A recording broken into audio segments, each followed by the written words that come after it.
I learned that, he had all these great stories, but he sort of pointed to other people in the community that also came around that time. And so it's kind of like Facebook and Twitter, where, we have this network of friends. And so he actually had his network of friends that arrived the same period of time. And I realized that, it's outside of their own family stories, a lot of people didn't really know about the Filipinos who came here in that early part of the 20th century. So what came out of that, my interview, was a project that I was actually able to document about 22 of the elders who arrived here, and that exhibit and an article in the Washington Post showed up about that particular exhibit. And I also brought some examples of pictures of some of the people who arrived as well. Around 1965, the immigration laws changed, which allowed more, it attracted more Filipinos who were actually in skilled fields. So these were doctors, attorneys, they were scientists who arrived, whereas the immigrants who came between 1900 and 1945 and 1965 were more labor workers. They were taxi cab drivers. A lot of them were nannies here in the Washington, D.C. area for prominent government officials and people that were working here in the Washington. It was a long journey, but we finally made it to the United States.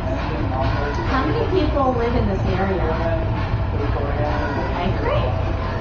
How many people here have driven by Seven Corners and seen the Eden Center? Have you tried food there? Yeah. Yep. Good. If you haven't and you're visiting, I would recommend going there. It's a lot of fine Vietnamese cuisine.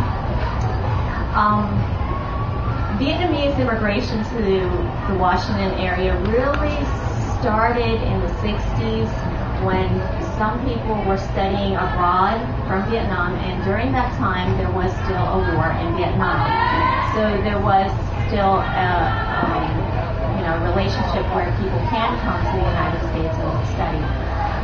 In 1975, right before the fall of Saigon, some people who had some contacts with the military were given an opportunity to leave or evacuate early, not really knowing that on April 30th, that would be the day that the American forces would pull out of Vietnam.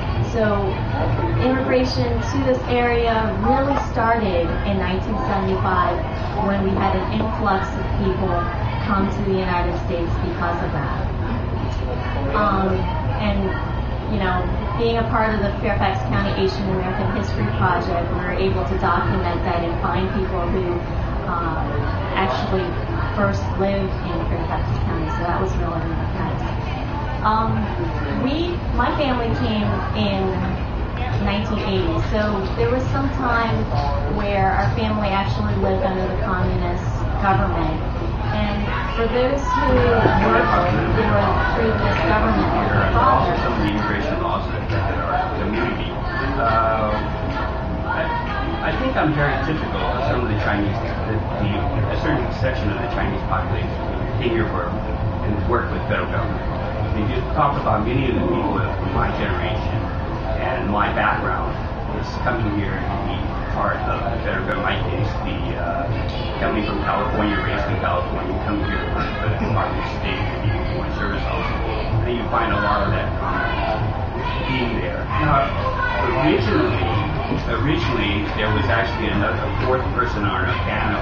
He's a good friend of mine who recently migrated. He represented an organization called the National Coalition of Chinese Americans, a fairly new organization. I actually represent Chinese American Citizens Alliance. And the difference between those two organizations shows some of the diversity between the Chinese American community, I want to say. CAAHP, which I belong to, was actually formed in 1895, something at that time, and it was one of the first civil rights organizations in the United States, formed by Chinese Americans in California as the native sons of the Golden West. Later on, it became, in 1905, a larger national organization called the Chinese American Citizens Alliance. The other organization, which my friend Kai Dave represented, was the National Coalition of Chinese Americans, and they are relatively new, and they speak mostly Mandarin, and they're mostly first, second generation Mandarin speakers, and most of the people in CAAHP are like me. They're sort of like people that sort of speak Cantonese after so many generations of it. And that difference is what I want to talk about, is that like many Asian Americans, or the whole theme of Asian Americans, we're not just one people. But within the Chinese American community, there's no one set of people. Like Amy talks about the differences between the time of the fall of Vietnam coming here. But the contrast between that and, say, the Chinese Americans who came migrating here in the what's already out there. So this is another channel into people's lives. But that channel is two ways. And, it's about including the living voices as opposed as in addition to preserving the voices. So the view is YouTube videos, but being able to comment on that, having objects take a sort of manipulable form online. It's what YouTube is calling like crowdsourcing, which is a new term where you get people to submit their perspectives. It's kind of like a virtual sort of a motion pictures Wikipedia, so people actually comment on the text, so that it's kind of open. So there's this notion of interactivity, but it's also thinking about how we can make use of the museum experience through, for example, like handhelds. I mean, you probably heard of the term like applications, like an iPhone app. You can do certain things like get GPS on it, but certain games can be useful for children to learn about certain things. There are simple things like trivia questions or designing what they feel America is. So if they take, for example, their picture and superimpose it on Abraham Lincoln, trying to do that kind of interactivity, I think is what I'm trying to do. That Smithsonian can take a leadership position.